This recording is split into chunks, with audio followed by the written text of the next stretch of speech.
A menudo, mis hermanos, los creyentes tenemos que luchar con lo que podríamos llamar una fe selectiva, una fe selectiva. Lo que quiero decir con eso es que muchas veces nosotros somos capaces de aferrarnos a la promesa de Dios cuando estamos en medio de una prueba, en medio de una aflicción, de una tribulación, para la que todavía vemos a lo lejos alguna solución. Estamos en un túnel, pero todavía vemos una luz al final del túnel. Pero cuando nos enfrentamos a una situación aflictiva que humanamente hablando no parece tener solución, o que se extiende más de lo esperado, entonces nuestra confianza en Dios comienza a tambalear. Es por eso que hemos llamado a este tipo de fe una fe selectiva. Estoy hablando de una enfermedad incurable, un matrimonio destruido, un hijo rebelde, un serio problema económico, una tentación recurrente. Sin embargo, nuestro Dios suele usar este tipo de circunstancias para magnificar su poder y su gloria en una forma extraordinaria y fortalecer nuestra fe. Y eso es lo que vamos a estar viendo en este capítulo de Marcos. Marcos capítulo 5, los versículos 21 al 43. Hay dos historias en este pasaje relacionadas entre sí que podemos dividir en tres escenas. La primera es, o podemos llamarla, una situación desesperada, Vean otra vez los versículos 21 al 24.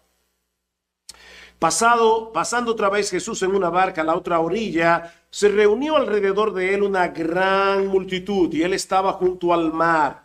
Y vino uno de los principales de la sinagoga llamado Jairo. Por cierto, Jairo es uno de los pocos personajes en el Evangelio de Marcos, aparte de los discípulos, que es identificado por nombre. Y es como si Marcos quisiera llamar nuestra atención a este personaje. Dice, uno de los principales de la sinagoga llamado Jairo, luego que le vio, se postró a sus pies y le rogaba mucho diciendo, mi hija está agonizando, ven y pon las manos sobre ella para que sea salva y vivirá. Fue pues con él y le seguía una gran multitud. Noten que Marcos ha dicho ya 2 veces que Cristo estaba rodeado de una gran multitud y le apretaban. Jairo era uno de los oficiales de la sinagoga en la ciudad de Capernaum, que es la ciudad donde se desarrolla esta historia. La sinagoga era ese lugar donde los judíos se reunían para adorar al Señor en el día de reposo cuando estaban lejos del templo de Jerusalén. Cada sinagoga tenía un oficial o un grupo de oficiales que eran los que se encargaban de supervisar todo lo concerniente al culto. Ustedes llegaron aquí esta mañana, había un culto organizado, una persona dirige, hay unos himnos que ya fueron seleccionados previamente, el predicador también fue seleccionado previamente. Hay personas que están pensando cómo hacer de este tiempo un lugar edificante. Eso requiere de planificación. Bueno, eso era exactamente lo que hacían los oficiales de la sinagoga. Generalmente eran personas laicas, elegidas por la comunidad debido a su carácter, debido a su devoción religiosa. De manera, mis hermanos, que Jairo era muy conocido, probablemente muy respetado en la ciudad de Capernaum. Y cuando llega delante de Jesús, se postra delante de él en actitud suplicante porque su hijita, dice en la Biblia de las Américas, su hijita estaba al borde de la muerte. Más adelante Marcos nos va a decir que esta niña tenía 12 años. Y en el Evangelio de Lucas se añade el dato de que era hija única. Así que, mis hermanos, aquí estamos en una situación sumamente sensible, angustiosa, desesperada.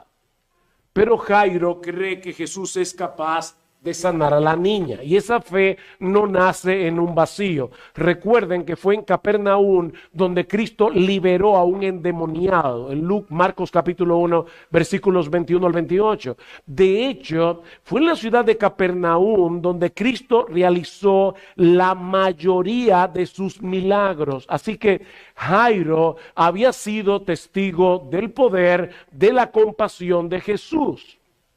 Y por eso le suplica de rodillas delante de todo el mundo que sane a su niña. Y de paso, mis hermanos, ese es uno de los propósitos de Dios en la aflicción. Mostrarnos nuestra dependencia, hacernos conscientes de nuestra debilidad para movernos a refugiarnos en Él. Decía Spurgeon, cuando la hierba está mojada por la lluvia, el fuego se apaga. Pero cuando todo está seco y árido, entonces se prende con facilidad y arde intensamente. Así también, dice él, en los tiempos de prosperidad, nuestros corazones tienden a apagarse en el amor a Dios. Pero cuando las pruebas y aflicciones nos secan, el fuego del espíritu de oración arde más intensamente en nuestras almas. La tragedia fue lo que trajo a Jairo de rodillas ante Jesús.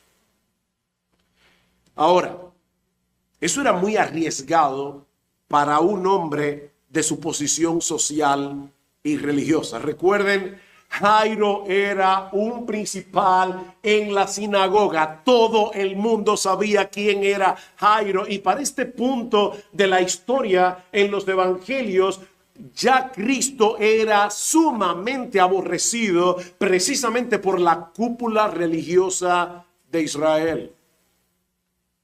Pero él amaba a su hija más que a su reputación.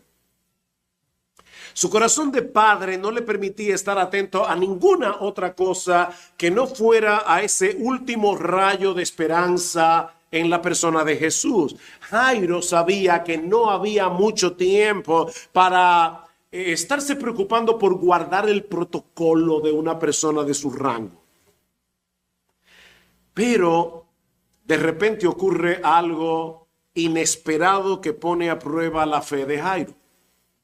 Una mujer enferma se interpone en el camino y recuerden, yo les hice énfasis en que Cristo estaba rodeado de una gran multitud, no era fácil avanzar y ahora de repente una mujer se interpone en el camino para hacer todavía más lento el avance de Jesús para sanar a esta niña que se está muriendo. Y eso nos lleva a la segunda escena de este pasaje que podemos titular una dilación inquietante. Ya vimos una situación desesperada. Veamos ahora una dilación inquietante. Versículo 25. Pero una mujer que desde hacía 12 años padecía de flujo de sangre y había sufrido mucho de muchos médicos y gastado todo lo que tenía y nada le había aprovechado, antes le iba peor. Cuando oyó hablar de Jesús, vino por detrás entre la multitud y tocó su manto. Definitivamente, hermanos, la providencia de Dios es tan extraña en ocasiones. ¿Qué edad tenía la niña? 12 años. ¿Cuánto tiempo tiene esta mujer enferma? 12 años. Así que en el mismo año en que esta niña nació, enferma esta mujer.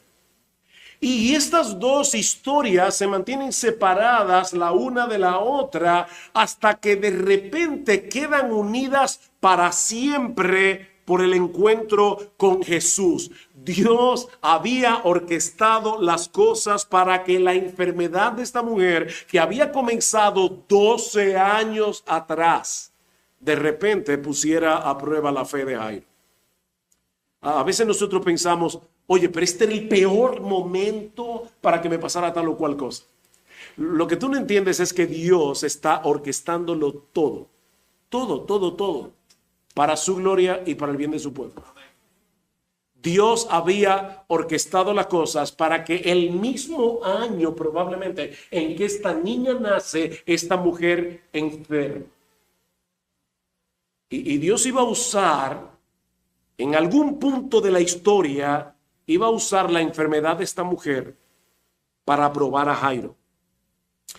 Esta mujer no solo tenía un serio problema de salud, sino también social y religioso, porque según la ley mosaica, cuando una mujer tenía la menstruación, quedaba ceremonialmente impura por 7 días. Una impureza ceremonial no implicaba nada pecaminoso. Sin embargo, le impedía a la persona afectada participar de la adoración pública, venir cerca del santuario. Y todo el que tocara a esta mujer quedaba ceremonialmente impura también.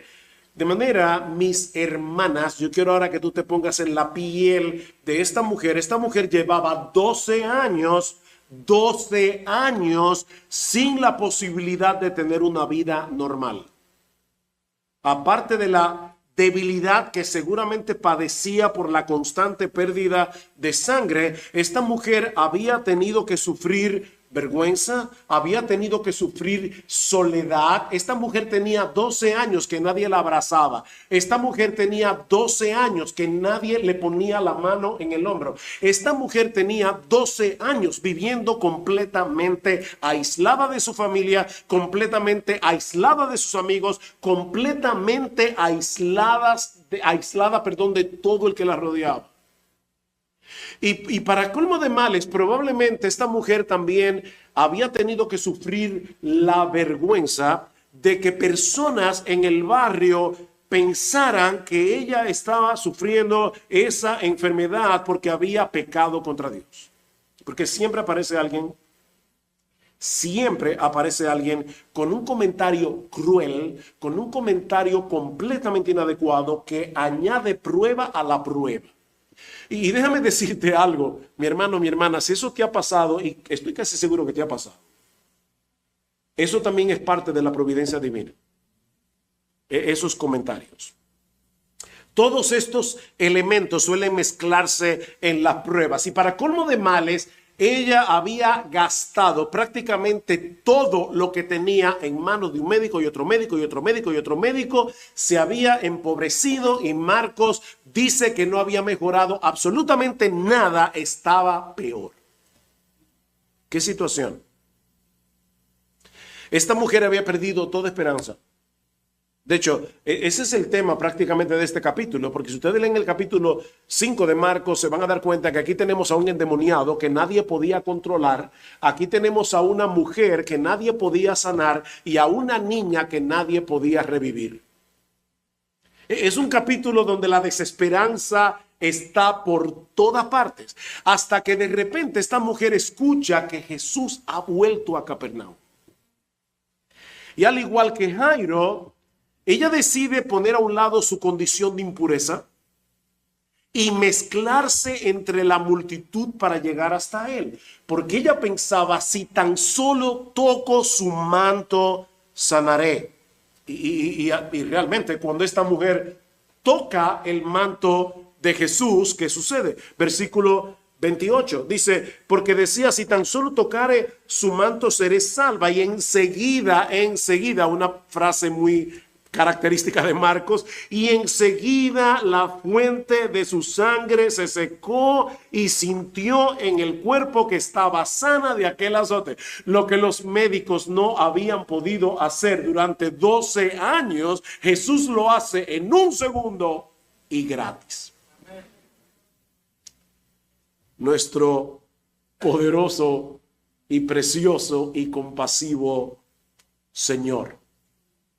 Ahora ella sabe que lo que acaba de hacer era muy problemático debido a su condición de salud. Era muy ofensivo que una mujer ceremonialmente impura tocara a una persona como Jesús, que en este punto de su ministerio ya muchos consideraban como un profeta. Así que probablemente esta mujer decide pasar desapercibida. Pero entonces Jesús hace algo bien extraño. Y hermanos, aquí es donde Dios desafía nuestra lógica. No olviden que ellos van camino a la casa de Jairo. Hay una niña que se está muriendo. Era más que obvio que no había tiempo que perder, pero en vez de apurarse, Jesús se detiene para ponerse a conversar con esta mujer. Versículo 30. Luego Jesús, conociendo en sí mismo el poder que había salido de él, volviéndose a la multitud, dijo: ¿quién ha tocado mis vestidos? Sus discípulos le dijeron: ¿ves que la multitud te aprieta y dices: ¿quién me ha tocado? Pero él miraba alrededor para ver quién había hecho esto. Aparte de que Jesús está rodeado por un montón de personas que lo está apretujando por todas partes, hay una niña a punto de morir y él se detiene a preguntar quién lo tocó. Eso parece absurdo, ¿verdad? Pero él quiere que todo el mundo sepa lo que ha sucedido con esta mujer. Y voy a mostrarle en un momento por qué. Vean el versículo 33. Entonces la mujer, temiendo y temblando, sabiendo lo que en ella había sido hecho, vino y se postró delante de él y le dijo toda la verdad. Y él le dijo: hija, tu fe te ha hecho salva. Ve en paz y queda sana de tu azote. Hay al menos tres cosas importantes que debemos resaltar aquí. La primera es, y me encanta porque Joel estaba hablando acerca de cómo la iglesia es columna y baluarte de la verdad hace un momento. Y la primera es que el Señor aprovecha la ocasión para instruir a esta mujer. Recuerden que ella creía que por tocar el manto de Jesús podía sanarse. Pero ahora Jesús le hace ver que su ropa no tuvo nada que ver con ese milagro. ¿Qué le dice Cristo? Versículo 34. Hija, mi ropa, no, tu fe, no mi ropa, tu fe te ha hecho salva. La ropa de Cristo no tuvo nada que ver con el milagro. Fue por causa de su fe que ella fue sanada. La ropa de Cristo no tenía ningún poder. Y de hecho, mis hermanos, mis hermanas, la fe tampoco. Hay personas que dicen: la fe mueve montañas. ¿Han oído eso, verdad? No, la fe no mueve ni un mosquito. La fe no hace nada. El que puede mover montañas es Cristo por medio de la fe. De hecho, yo sé que nosotros solemos decir que la fe salva y yo puedo entender el lenguaje, pero la fe no salva, mis hermanos. El que salva es Cristo por medio de la fe. Es Cristo el que salva, no la fe. Así que, como dice un comentarista, esta mujer tenía una fe fuerte y una teología débil. Y Cristo aprovecha para exaltar su fe y corregir su teología. Lo que nos enseña, mis hermanos, que tan importante como es tener una fe fuerte es tener una buena teología. Muchas personas acaban decepcionadas del Señor porque tienen una fe fuerte en una promesa que Dios no ha hecho. Y por supuesto, como Dios no ha prometido eso, el asunto no se cumple y entonces la persona se decepciona del Señor. Todas las cosas obran para bien. Bueno, esa sí es una promesa bíblica, pero no la apliques fuera de contexto. Porque eso no significa que tú no vas a enfermar. Eso no significa que tú no vas a tener ningún problema. Eso no significa que todo en la vida te va a sonreír. Si lees el texto en su contexto, te vas a dar cuenta que lo que Pablo está diciendo en Romanos 8:28 es que Dios orquesta todas las cosas para que obren para el bien de hacernos cada vez más semejantes a Jesús. Así que si tú crees que por Romanos 8:28 ningún mal tocará tu morada, como dice el Salmo 91, y lo aplicas incorrectamente, probablemente termines decepcionado del Señor. Así que Cristo aprovecha la ocasión. No dejó que esta mujer pasara desapercibida, sino que aprovecha la ocasión para exaltar su fe, pero corregir su teología. Lo segundo que hace Jesús, y esto me encanta, es declarar públicamente que esta mujer ha sido librada de su impureza ceremonial. Recuerden que por primera vez en 12 años, esta mujer comenzaría a vivir una vida normal. Por primera vez en 12 años, esta mujer comenzaría a mezclarse con la gente. Esta mujer va a poder ir al mercado. Esta mujer va a poder congregarse en la sinagoga. Esta mujer va a poder abrazar a su familia por primera vez en 12 años. Así que fue por su bien que Jesús no permitió que este milagro pasara desapercibido. Pero hay algo mucho más importante aquí. Dice en el versículo 34, él le dijo, hija, tu fe te ha hecho salva. Y esto es un juego de palabras, porque en el idioma original en que se escribió el Evangelio de Marcos, la palabra que se traduce aquí como salvar es la misma palabra para sanar. Así que esta mujer que había venido donde Cristo para ser sana de su enfermedad, había recibido no solamente sanación, sino también salvación. Por eso le dice, hija, vete en paz.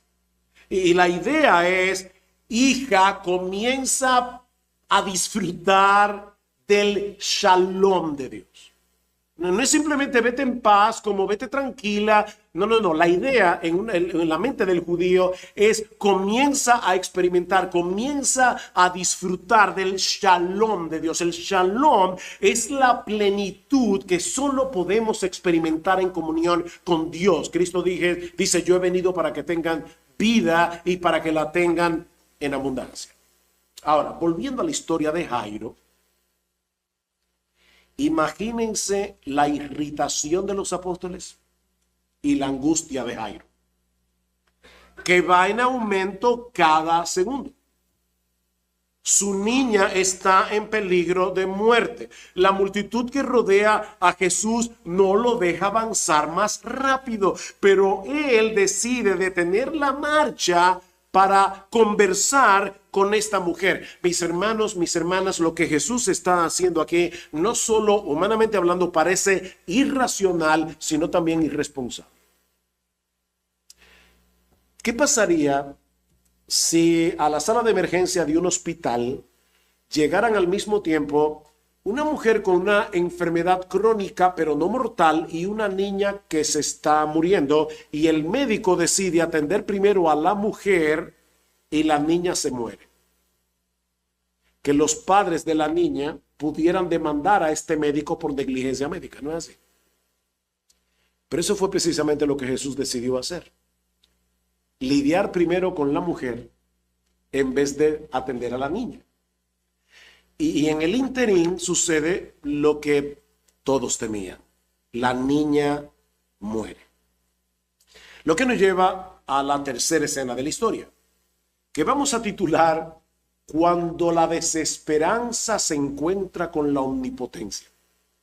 Versículo 35. Mientras él aún hablaba, vinieron de casa del principal de la sinagoga diciendo, tu hija ha muerto, ¿para qué molestas más al maestro? ¿Recuerden lo que yo les decía hace un momento sobre los comentarios crueles? Este es uno de ellos. O sea, la niña de este hombre acaba de morir. Y esta gente llega de la casa a decirle, se murió tu hija, ya no molestes más a Cristo.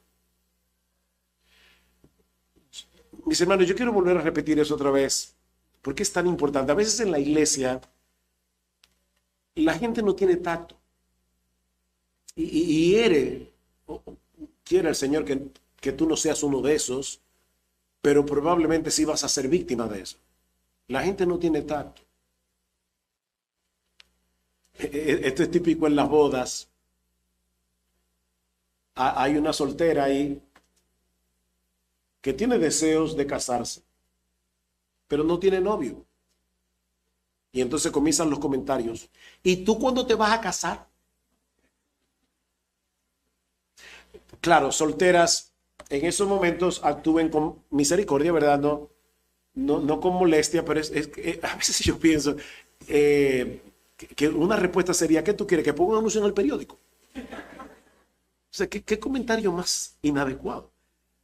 Pero vuelvo y repito, mis hermanos, es que eso es parte de la prueba. ¡Qué crueldad! Tu hija ha muerto, así, ¡pam! ¿Para qué molestas más al maestro.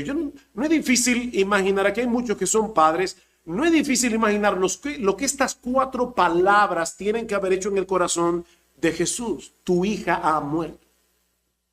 Unos minutos antes había algo de esperanza, pero ya no hay nada que hacer. Y si yo fuera, o si Jairo fuera como yo, me imagino a Jairo pensando, ¿por qué tuvo que interponerse esta mujer en el camino?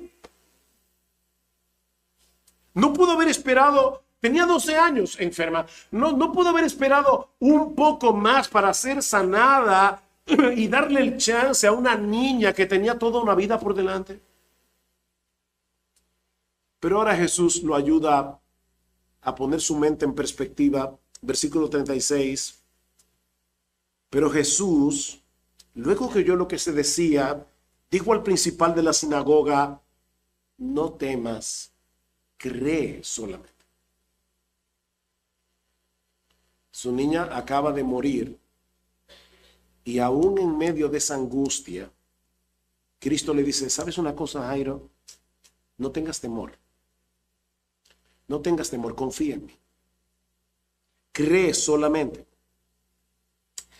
Miren, mis hermanos, a nosotros todos nos gustaría que cuando llegue el momento de la prueba, lo primero que se dispare sea la fe.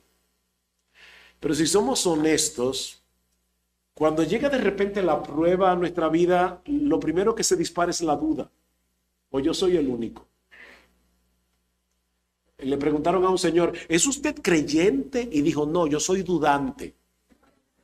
Nosotros tenemos que luchar constantemente con la duda.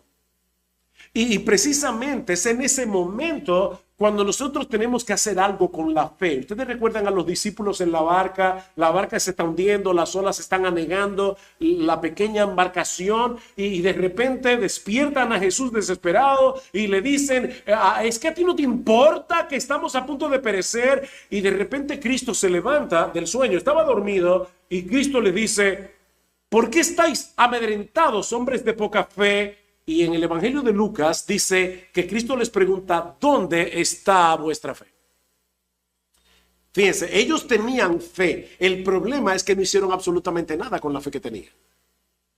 Mis hermanos, hay algo que tú y yo tenemos que hacer con la fe. Decía Martin Lloyd-Jones que poner en acción la fe es aplastar la cabeza de la serpiente de la duda con las promesas de Dios. Ese es el momento en que yo tengo que decir, espérate, esto está terrible, me ha llegado esta aflicción, pero Dios, el Dios que no miente, el Dios que es fiel, el Dios que es bueno, compasivo, misericordioso, ese Dios ha prometido en su palabra que todas las cosas han de obrar para el bien de aquellos que aman a Dios. Y yo creo eso. ¿Dónde está vuestra fe? Mi hermano, yo no sé por lo que tú estás pasando en este momento, pero sea lo que sea, si tú eres creyente, yo quiero decirle a tu corazón que Jesús es confiable. Jesús es confiable. Tal vez, como les decía, a Jairo le había pasado por la cabeza la idea de que Jesús no había actuado con la rapidez que el caso ameritaba. Si tan solo se hubiera apresurado un poco más, su hija estaría viva. Pero el Señor Jesucristo sabía que no había razón alguna para apurar el paso. No había razón. Las cosas, mis hermanos amados, deben suceder según la agenda de Dios. Según la agenda de Dios, no la de Jairo, no la de los discípulos, no la tuya, no la mía. Nuestra noción del tiempo nunca es adecuada cuando tenemos que evaluar la actuación de Dios. Saben que cada cultura tiene una noción del tiempo muy particular y eso impacta considerablemente la forma como reaccionamos ante ciertas cosas. Por ejemplo, yo he dicho esto muchas veces en muchos lugares, pero los dominicanos solemos ser muy puntuales. Tú invitas a un dominicano a una reunión a las 8 y llega a las 9 en punto. Somos muy puntuales. Ahora, imagínense de repente que se están casando una dominicana y un inglés. El año pasado mi esposo y yo estuvimos en Londres y un hermano me invitó a conocer la ciudad de Oxford y llegamos al tren y me llamó la atención, no se me olvida porque había un letrero que decía, el tren llega a las 9:04, ni siquiera y cuarto, no números redondos, a las 9:04. Yo decía, tus ingleses son increíbles. Yo cogí mi reloj y cuando dio las 9:04, ahí llegó el tren. Así que imagínense ahora, vuelvo y repito, una boda entre una dominicana y un inglés. Para él, 5 minutos tarde es una tragedia. Para la novia y su familia hay una elasticidad como de 60 minutos más o menos, ¿verdad? Llega la hora señalada, en el lado derecho de la iglesia están los ingleses incómodos, la novia no llega. En el lado izquierdo de la iglesia están los dominicanos de lo más tranquilos. Porque para ellos, lamentablemente, esa tardanza es absolutamente normal. El sentido del tiempo, repito, cambia de una cultura a otra. Pero cuando se trata de Dios y su obrar en el tiempo, créame, el asunto es muchísimo más complicado. Abraham, te voy a dar un hijo y te voy a dar esta tierra. Un hombre de casi 100 años con una mujer estéril y Dios le promete un hijo. El hijo dentro de 25 años. La tierra más o menos como dentro de 400 años. Uno se ríe, pero cuando es uno el que está en medio de la historia, ya uno no le da mucha risa. Señor, ¿qué es lo que está pasando? Yo te he pedido, yo no sé cuántas veces te he estado orando, Señor, por favor, respóndeme, por favor, socórreme. Y la prueba se extiende y se extiende y se extiende. Humanamente hablando parece demasiado tarde, pero según la agenda de Dios, todo está ocurriendo según lo previsto. Jairo, y aquí pon tu nombre, mi hermano, mi hermana. No temas. Cree solamente. No temas. Déjame hacer las cosas en mi tiempo.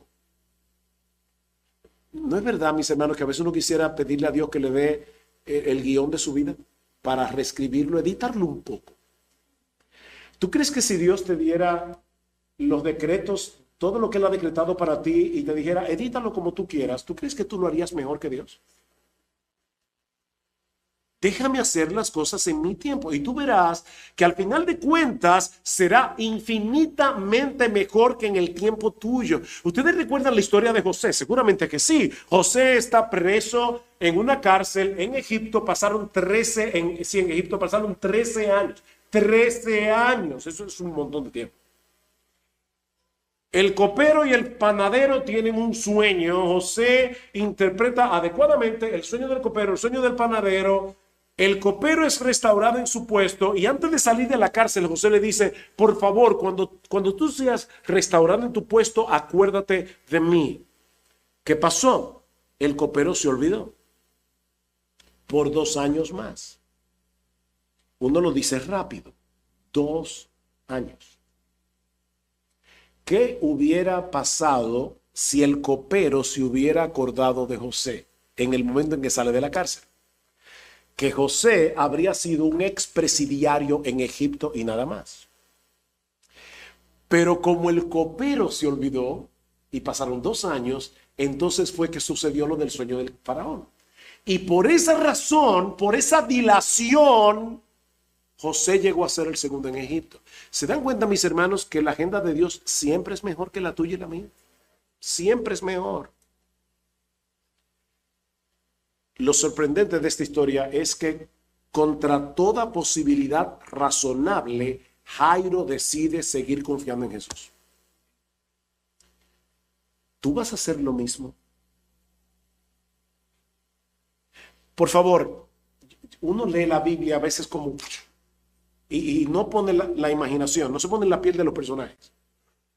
Pero en esa habitación donde ellos van a entrar ahora, en un momento, hay una niña muerta. Ahí está el cadáver de la hija de Jairo. Pero Jesús le ha dicho a Jairo, no temas, sigue confiando. Y ahora vamos a la habitación. Versículo 37.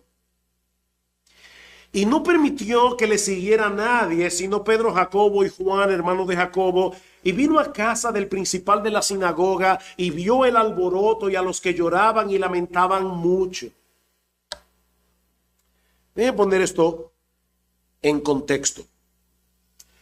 En los días del Señor había lloronas profesionales, plañideras. De hecho, me enteré recientemente que en América Latina, no me acuerdo en qué país, hubo un concurso de plañideras. O sea, personas a las que le pagan para llorar en los mortuorios. Para que la gente vea que a uno le dolió el muerto. En nuestro país hubo un dictador, no se llamaba Fidel, 31 años gobernó la República Dominicana, se llamaba Rafael Leonidas Trujillo Molina. Y cuando Trujillo murió, la familia le pagó a personas para que lloraran en su mortuorio. Eso es histórico. Me dicen que en ese tiempo pagaban a 5 los gritos y a 10 los desmayos. Eso no es un chiste, es histórico. Bueno, esto es algo similar lo que está pasando aquí en la historia. Yo quiero que ustedes se coloquen aquí. Jairo era un hombre de mucha posibilidad económica y es por esa razón que había mucha gente llorando. Por favor, imagínense la escena. Hay un montón de gente llorando. Y ahora de repente, Cristo dice lo siguiente. Esto es. Y entrando Jesús le dijo, ¿por qué alborotáis y lloráis? ¿Qué pregunta? Esto es como, ¿quién me tocó? Ya van 2 preguntas raras que hace Jesús. ¿Por qué alborotáis y lloráis? La niña no está muerta, sino que duerme. Y se burlaban de él, mas él, echando fuera a todos, tomó al padre y a la madre de la niña y a los que estaban con él y entró donde estaba la niña. ¿Se dieron cuenta cómo en un segundo cambiaron del llanto a la burla? En un momento. Pero Jairo sigue creyendo en Jesús. Tanto así que él y la esposa deciden hacer exactamente lo que él les ordena. Entraron a la habitación donde está la niña muerta y lo que ocurre allí dentro es una extraordinaria mezcla de ternura, compasión y poder. Versículo 41. Y tomando la mano de la niña, le dijo, Talita, cumi. Talita es una palabra aramea que significa muchachita. No es que se llamaba Talita. Talita, muchachita, levántate. Cumi. Lo que Jesús está haciendo aquí es similar a lo que hacemos los padres cuando llegamos a la habitación de uno de nuestros hijos y le decimos, mi amor, tesoro, ya es hora de levantarse para ir a la escuela. La única diferencia es que esta niña está muerta. Y de paso, Marcos dice que tocó la mano. ¿Se dieron cuenta? Tocó la mano de la niña. Y Marcos tiene un propósito en estos detalles, porque de nuevo hay una impureza ceremonial envuelta. Cuando una persona tocaba el cadáver de una niña, quedaba ceremonialmente impuro. Así que en menos de minutos Jesús ha sido tocado por una mujer con flujo de sangre y ahora él está tocando el cuerpo de un cadáver. Pero cuando es Jesús el que habla, su palabra es tan potente que los muertos no solamente escuchan su voz, sino que vuelven a la vida. Versículo 42. Y luego la niña se levantó y andaba, pues tenía 12 años. y se espantaron grandemente, pero él les mandó mucho que nadie lo supiese y dijo que se le diese de comer. Me encantan estos detalles del Evangelio de Marcos, porque es muy probable que esa niña estuviera inapetente durante todo el tiempo que duró la enfermedad. No sabemos cuánto tiempo fue, pero ahora el Señor acaba de restaurarla a su estado normal. O sea, ella ahora había recobrado toda la energía y todo el apetito de una niña de 12 años. Y Cristo es tan tierno que hasta de eso se ocupa. O sea, todo el mundo está... Y él le dice, mire, fíjense, ya el espanto pasó, ahora denle de comer. La niña tiene hambre. Ok, mis hermanos, esta es la historia. Pero, ¿qué hace esta historia en el Evangelio de Marcos? Bueno, déjame decirte algunas cosas. Primero, más allá de la compasión y del poder que Cristo mostró en ambas historias, estos dos milagros funcionan como una representación visible del Evangelio. Estos dos milagros funcionan como una representación visible del Evangelio. Jesús tuvo que entrar en contacto con nuestras impurezas. Jesús tuvo que entrar en contacto con nuestra suciedad para que por medio de él tú y yo seamos purificados. Cuando la mujer de flujo de sangre tocó a Jesús, en vez de hacerlo a él impuro, ella quedó purificada, ella quedó limpia. Y lo mismo sucedió con la hija de Jairo. En vez de contaminarse al tocar el cuerpo muerto, el toque de su mano hizo que la niña volviera a la vida. ¿Sabes qué, mi hermano? Mi hermana, eso fue lo que Cristo hizo contigo si tú eres creyente. Tú estabas muerto en tus delitos y pecados, completamente muerto. Tú no estabas agonizando, tú no podías responder al evangelio, tú no podías, así como esta mujer no podía purificarse a sí misma, tú no podías purificarte a ti mismo de tus pecados, tú no podías purificarte a ti mismo de tus impurezas, así como esta niña no podía volver a la vida porque el padre Jairo lo quisiera. De la misma manera, nadie podía traerte a la vida espiritual. Estabas muerto, muerta en tus delitos y pecados. Tú eras un cadáver viviente. Espiritualmente hablando, eras un zombie. Pero Cristo, con su voz, te devolvió la vida. Cristo con su voz. Mis ovejas oyen mi voz y yo las conozco y me siguen y yo les doy vida eterna y no perecerán jamás. Mis ovejas oyen mi voz. ¿Saben, mis hermanos, que lo que está sucediendo aquí ahora mismo es algo absolutamente extraordinario? Porque un ser humano común y corriente, totalmente ordinario, está predicando la palabra de Dios, está predicando la palabra de Cristo, y él ha prometido que donde quiera que su palabra es fielmente predicada, Cristo viene y toma la voz de un ser humano para que sus ovejas escuchen su voz. Eso es impresionante. Lucas 10:17, el que a vosotros oye, a mí me oye, el que a vosotros recibe, a mí me recibe. Decía alguien que Cristo toma la voz del predicador y a través de la voz del predicador alcanza a sus ovejas. Dice que la predicación le da pies y manos al Cristo vivo para caminar y llegar a cada uno de los suyos. Así que esto no es un mero estudio bíblico. Esto es una predicación de la palabra. Y cuando la palabra es predicada, cosas extraordinarias ocurren. No solamente los creyentes son edificados, es que los muertos espirituales vuelven a la vida. Mi amigo, déjame hacerte una pregunta. ¿En qué tú tienes puesta tu esperanza para el día de la muerte? Porque tú vas a morir. Porque si tu esperanza está puesta en cualquier otra cosa que no sea Jesús, en cualquier otra cosa que no sea su obra redentora en la cruz del Calvario, mi amigo, es mi deber, es mi responsabilidad decirte que tú tienes tu esperanza puesta en una ilusión. Solo Cristo salva.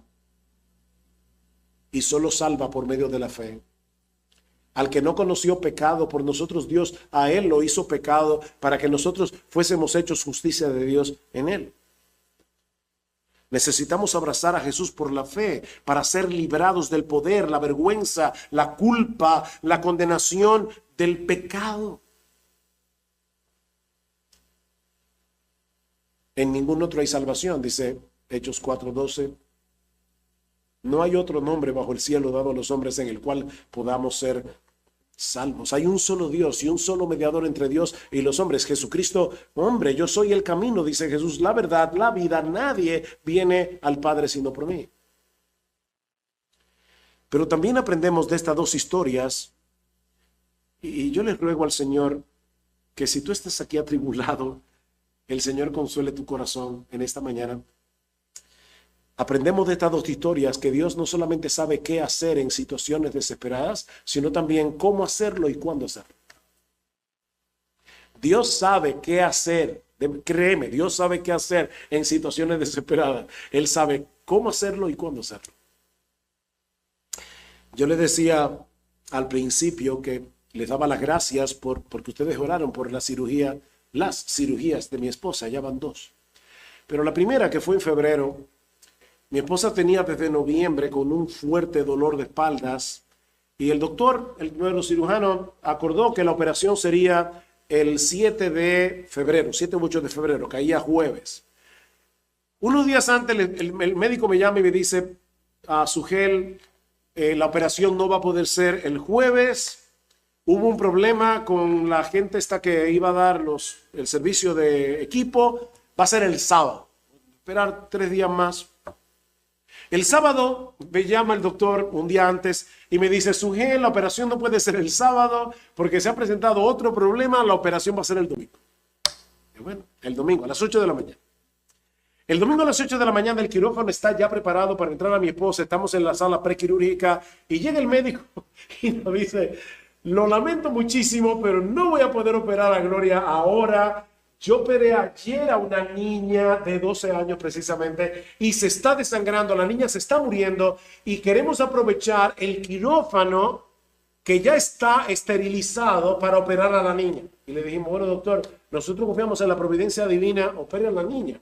Cuando terminan de operar a la niña y luego entonces hubo que esterilizar el quirófano otra vez para operar a Gloria, cuando fui a verla, que me dijeron que la operación había terminado, uno de los médicos que estaba ahí me dijo, ¿sabes una cosa, Sugel? Porque la cirugía se retrasó, esa niña está viva. Porque el neurocirujano no estaba supuesto a estar aquí el domingo, él debía venir el sábado. Pero precisamente porque la cirugía se pospuso y estaba pautada la cirugía de Gloria para las 8 de la mañana, el quirófano ya estaba esterilizado y la niña se estaba muriendo. Dios siempre sabe cuándo, cómo hacer las cosas. Jesús no estaba siendo negligente con esta niña moribunda. Esa supuesta tardanza era parte de su amor. ¿Tú crees eso? Esta supuesta tardanza era parte de su amor, porque Jairo no se acercó a Jesús para pedirle que resucitara a su hija. Él se acercó para pedirle que la sanara, pero Cristo al tardar le dio el chance a Jairo y a su esposa y a todo el que estaba allí de ver su gloria en una forma más real, más concreta y fortalecer su fe.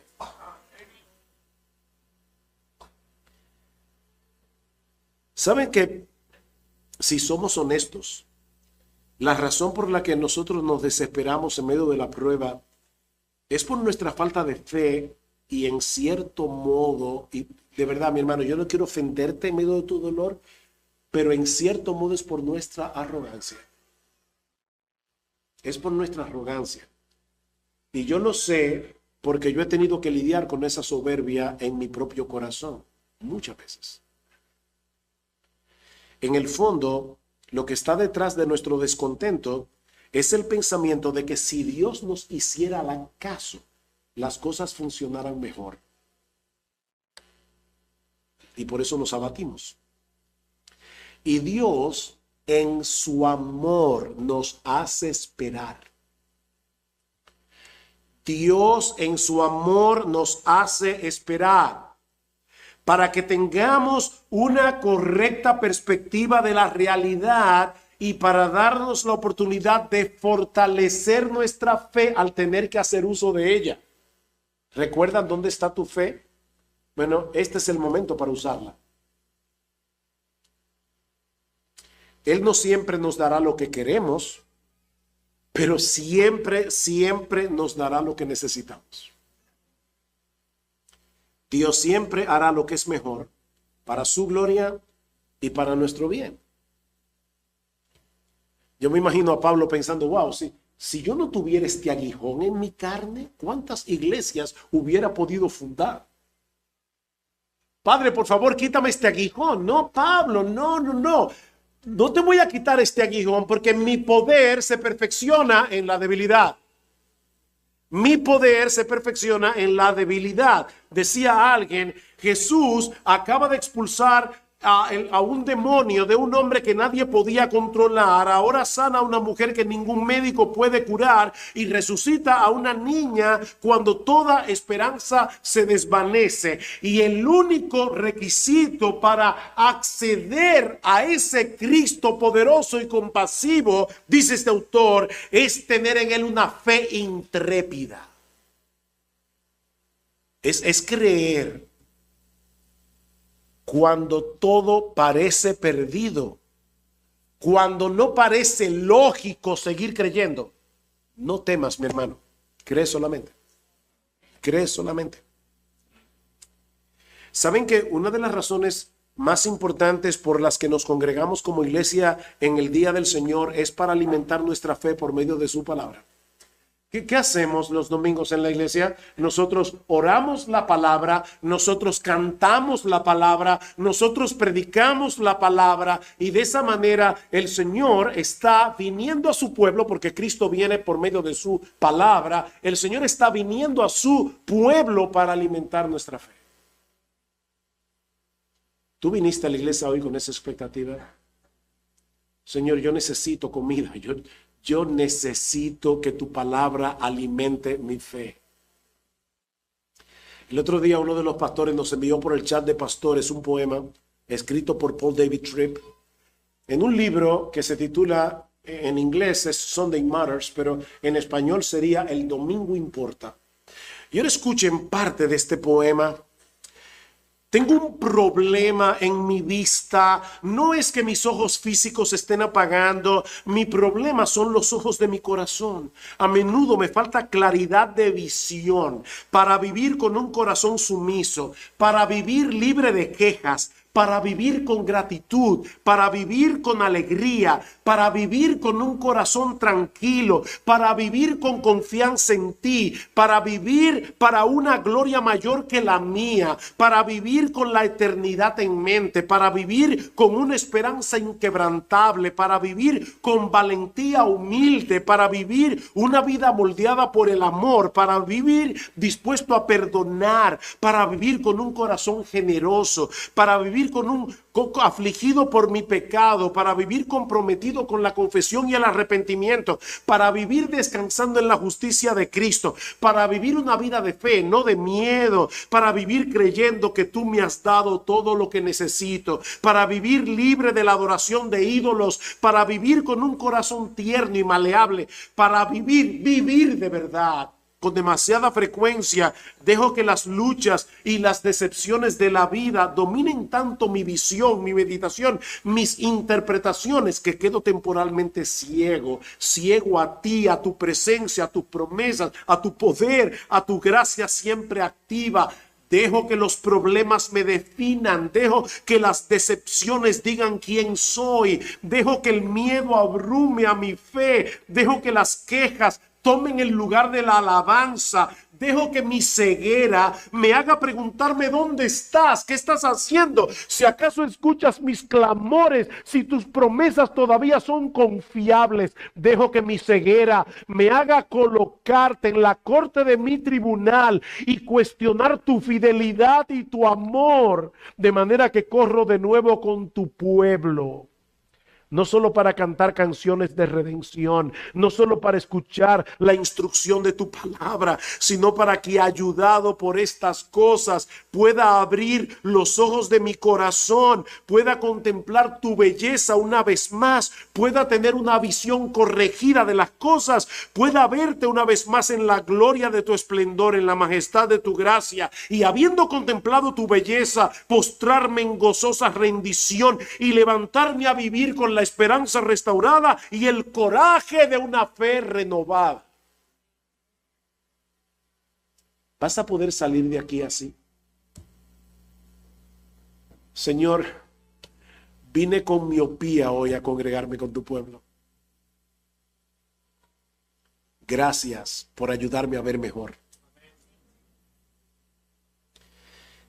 Estás alimentando tu fe por medio de la palabra.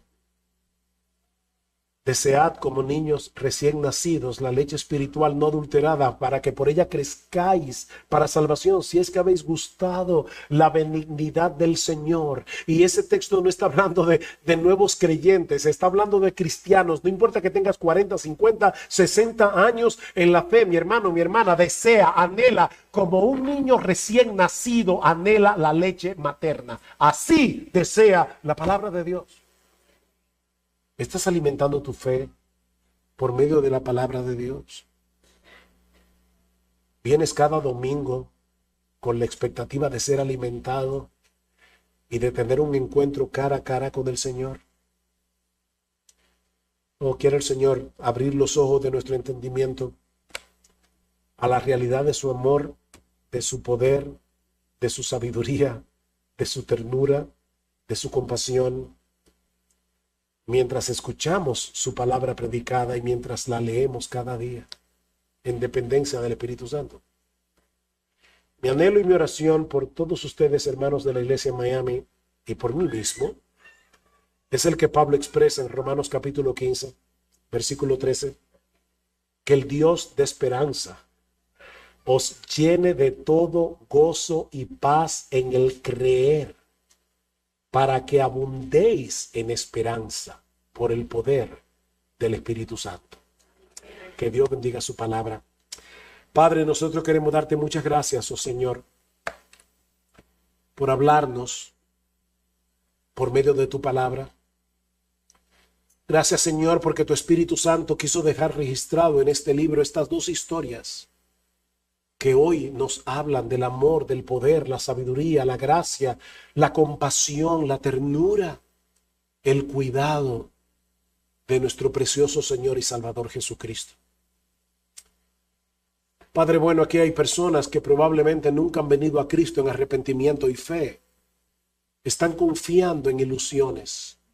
Y nosotros te rogamos, oh Señor, ábrele los ojos y tráelos hoy a Cristo aquí en este lugar. Tráelos a Cristo en arrepentimiento y fe.